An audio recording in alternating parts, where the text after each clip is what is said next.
Let's talk about gear for a second. So hopefully you don't really have to worry about this, but you want to make sure that you're not limited by your equipment. So it's true. It's very true. You do not need to have good equipment to be a good saxophone player or a good musician, but you need to have decent equipment. If the equipment is limiting you, that's not great. I mean, however, you can become great on a mediocre instrument, but you want to make sure that it's not limiting you, it's not holding you back. In music, a good deal is not really a good deal. If you've never heard of the brand, if no one's heard of the brand, there's no reviews about the brand, probably not a great idea. In music, the brand name, or not necessarily the brand name, but the number of reviews is very important. You need to know that this is an instrument that is worth getting. That's really important. And let's talk about some of the other things regarding equipment and some recommendations. Fabric ligatures, Rovners, be careful with them. Some fabric ligatures have a metal rod in them. Those are great because they allow the reed to vibrate. The problem with fabric ligatures is that they often mute the vibration. They keep it from vibrating, which is going to make it more difficult for you to play. Some classical players, I know that you want like a kind of a muted sound. I think at least in the beginning, hold off on that because you really want to be able to get a full resonant sound. Maybe you want to move to a Rovner at some point. But really, I think the best ones are the ones that have metal inside. They're fabric, but they have a metal rod inside. There's some by BG that are really good. You might want to check those out. Also, I'd stay away from synthetic reeds.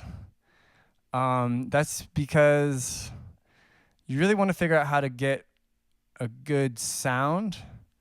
I've tried out most of the brands of synthetic reeds. I still have not found one that plays or sounds like a cane reed.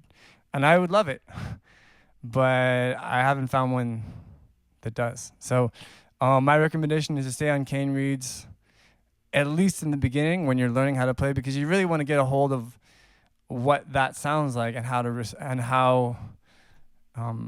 play with those reeds and how to respond to them. You start playing with cane reeds, I don't think you'll really get that full experience. And that said, the next thing you want to think about is reeds. So don't play on bad reeds. Absolutely, reeds are like food. You want to have good reeds. You don't ever want to play on a bad reed ever.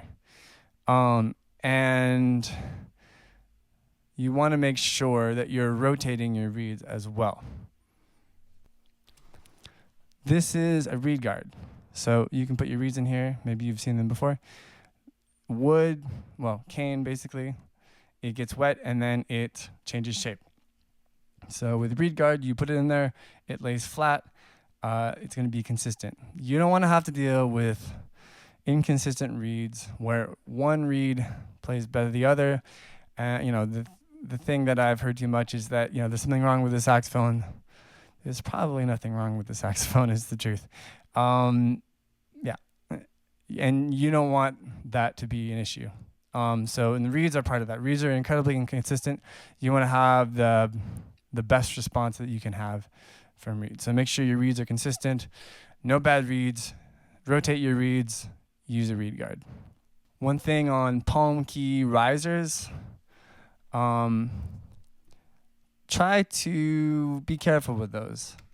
I use them, but the thing with palm key risers is that if you're not really aware of what you're doing, you can kind of mess up your playing because you can make your wrists move more than it should, more needs to, by putting a palm key riser in a place where you don't really need it.